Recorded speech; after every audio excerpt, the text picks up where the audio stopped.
अखिलेश यादव का ट्वीट आया है, नई सरकार को बधाई कि वो सपा के बनाए स्टेडियम में शपथ ले रही है। शपथ सिर्फ सरकार बनाने की नहीं, जनता की सच्ची सेवा करने की भी लेनी चाहिए। देखिए, हम कह रहे थे वो जरूर इस बात का ताना उलाना देंगे कि उनके बनाए स्टेडियम में आज योगी आदित्यनाथ ने शपथ। लेकिन मैं यहाँ पर मैंने बड़ी तारीफ की और मैंने उस वक्त कहा था कि अगर अखिलेश यादव करहल छोड़कर आजमगढ़ में बने रहते हैं, यानी सांसद रहते हैं, तो वो आज ही 24 की लड़ाई हार जाएंगे। अच्छा हुआ कि उन्होंने करहल चुना, लेकिन इस तरह के ट्वीट करने, उनके जो भी सलाहकार हैं, इससे बचना चाहिए। आज उनको वहां आना चाहिए था, भले वो थोड़ी देर में आके और चले जाते।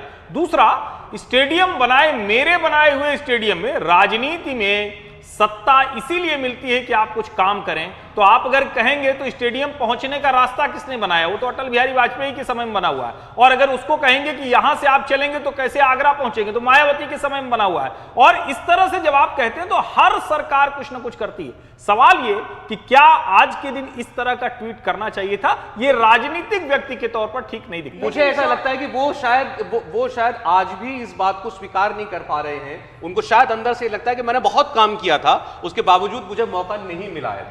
दो टर्म। देखिए, अखिलेश यादव अभी जैसे उन्होंने कहा वो स्टेडियम उन्होंने बनाया, और स्टेडियम अखिलेश यादव ने जब बनाया था तो कभी कल्पना भी नहीं की होगी कि योगी आदित्यनाथ यहाँ दोबारा मुख्यमंत्री की शपथ लेंगे। कोई ख्वाब उनको आ जाता तो वो काम रोक देते स्टेडियम का। लोक भवन जो है, अब जो सीएम का ऑफिस लखनऊ में बनाया विधानसभा के सामने, बहुत बढ़िया दफ्तर बनाया है। बिल्कुल आप अंदर जाएंगे तो आपको लगेगा नहीं कि ये लखनऊ में सीएम का ऑफिस है। बहुत बढ़िया अखिलेश यादव ने बनाया, लेकिन उनको वहाँ बैठने का मौका नहीं मिला।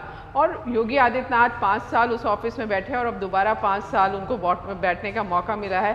तो जो अखिलेश यादव की तकलीफ है वो इस तरह के ट्वीट्स में दिखाई देती है। लेकिन ये बात सही है कि अखिलेश यादव अगर आज आते तो एक बेहतर संदेश जाता, और उनकी अपनी कॉन्स्टिट्यूएंसी में भी और वो वर्ग जिसने उनको वोट नहीं दिया वो भी पसंद करता कि अखिलेश यादव आज यहां पर आए हैं। एक गरिमापूर्ण आचरण रहता, भले ही वो थोड़ी देर के लिए आते और फिर चले जाते। बहरहाल अखिलेश यादव नई सरकार को बधाई दे रहे हैं कि उनके बनाए स्टेडियम में उन्होंने शपथ ली है। तो ये अखिलेश यादव का ट्वीट है। आज वो आमंत्रित थे लेकिन वो आए नहीं। उनके पिता मुलायम सिंह यादव को भी आमंत्रण मिला था, मायावती जी को भी न्योता दिया गया था।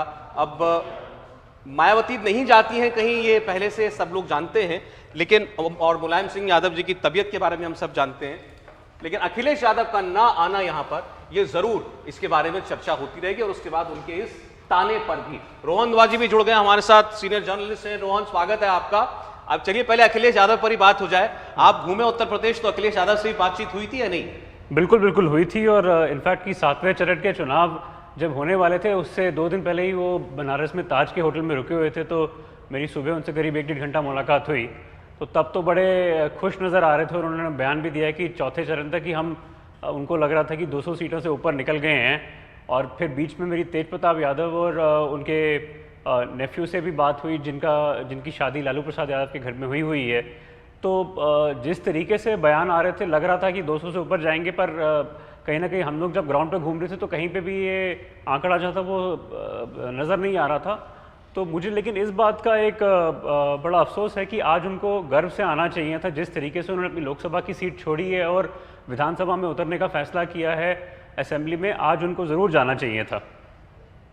और ये तस्वीर आप जो देख रहे हैं सामने, जिसमें सभी मंत्री हैं, प्रधानमंत्री और मुख्यमंत्री और राज्यपाल के साथ, ये नई टीम योगी, इसकी ये आपको कैसी लगी? नहीं, बिल्कुल। देखिए, दिलचस्प बात यह है कि भाजपा ने केशव प्रसाद मौर्य के ऊपर जितना एक ट्रस्ट था वो पूरा का पूरा बरकरार रखा है 5 सालों बाद भी। 2017 का भी जो जीत हुई थी उसका जो सेहरा था वो इनके ही माथे पे लगा था और इनके ही सर पे वो जीत का जो झुंझुना घूमता हुआ जा रहा था। क्योंकि एक नॉन यादव ओबीसी कम्युनिटी से आते हैं, चुनाव भले ही हार गए हों, लेकिन फिर भी मुझे लगता है कि जो एक प्रभावशाली व्यक्तित्व रहा है उनका और पूरे औहदा रहा है जो उनका भाजपा में, वो अगर आप देखें 5 साल से पहले भी जब एमपी भी थे तब भी उनके सारे लोकसभा में जितने भी दोस्ती थी उनकी एबीवीपी और आरएसएस के टाइम से काम करते हुए वो एक बड़ी खूबसूरत थी। और उसी का शायद मुझे लगता है कि रिवॉर्ड फिर से ट्रस्ट दिया गया है। भले ही अनुप्रिया की बहन से वो हार गए हों, लेकिन जिस तरीके से उन्होंने 5 साल में पीडब्ल्यूडी मंत्री होते हुए इतने 33,000 करोड़ की लागत से इतनी सड़कें बनाई, पंचकोशी मार्ग अयोध्या में बनवाया, फिर वेस्टर्न यूपी पूर्वांचल से लेकर 341 किलोमीटर का एक लंबा रास्ता वहाँ पे बना जिसको प्रधानमंत्री खुद लॉन्च करने गए थे। तो ये सब कार्य देखते हुए मुझे एक ये भी बड़ा याद आता है कि 2019 के चुनाव के बाद स्मृति ईरानी ने ऐलान किया था कि अमेठी जैसी जगह पे इतने सालों में भी 30 साल की जीत के बाद में भी कांग्रेस ने कभी वहाँ पे पीडब्ल्यूडी गेस्ट हाउस नहीं बनाया। उसका ऐलान करने वाले केशव प्रसाद मौर्य थे और उन्होंने बोला कि पहला सर्किट हाउस और रेस्ट हाउस जो बनेगा स्मृति ईरानी की अमेठी में बनेगा। तो इस तरीके के जो कदम उठाए हैं वो बड़े लोकप्रिय कदम रहे हैं और उसी का उनके काम के लिए और कार्यकर्ताओं के बीच उनके कनेक्ट की वजह से ये तो माना जा रहा था कि चुनाव में भले ही जो हुआ उनके साथ, लेकिन उनके गरिमा और पद में कभी कोई वो घटेगा नहीं। जो दूसरे उप मुख्यमंत्री बनाए गए, दिनेश शर्मा जी का जाना, ब्रजेश पाठक का आना, इसकी क्या वजह? नहीं सौरभ, देखो ब्रजेश पाठक एक ऐसे नेता हैं जो बसपा में रहते हुए दलित पार्टी में होते हुए वो एक ब्राह्मण कम्युनिटी को रिप्रेजेंट कर रहे थे और जब उनको अमित शाह 2016 में लेके आए मात्र करीब 8 महीने 6 महीने पहले चुनाव से 2017 के, तो शायद कहीं ना कहीं एक समझौता इसी बात का था कि उनको एक रिस्पॉन्सिबिलिटी दी जाएगी क्योंकि वो सिटिंग एमपी थे उस समय पे बसपा के। तो जिस तरीके से बसपा में रहे, मंत्री रहे, एमपी रहे, उसका मुझे लगता है कि फ़ायदा जो है वो उनको मिला भाजपा में आने के बाद। और मैं आपको ये भी बता दूं कि लखीमपुर खीरी के जब हादसा हुआ, यही एक इकलौते मंत्री थे और भाजपा की तरफ से नेता थे जो वहाँ पे गए जब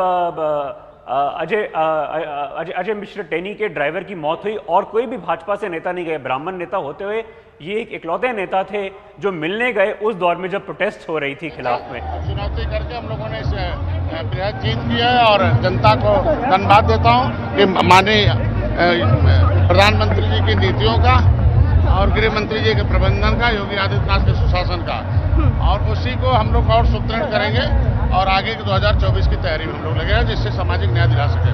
ठीक है, बहुत शुक्रिया।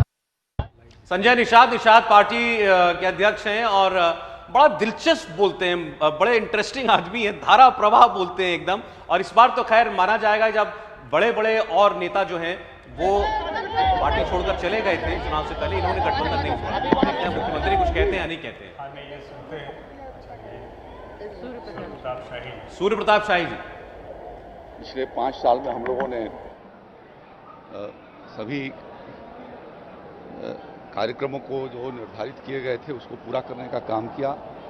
सबका साथ, सबका विश्वास के साथ साथ सुशासन और सुरक्षा के साथ विकास को गति दी गई है। उसको और आगे हम लोग उसको बढ़ाएंगे, तेज गति देंगे और उत्तर प्रदेश को जो है वो नए भारत के भीतर जो नए उत्तर प्रदेश के निर्माण में योगदान करेंगे। सूर्य प्रताप शाही को आपने सुना, कृषि मंत्री थे जिन्होंने दूसरी बार उत्तर प्रदेश की कमान संभाली है।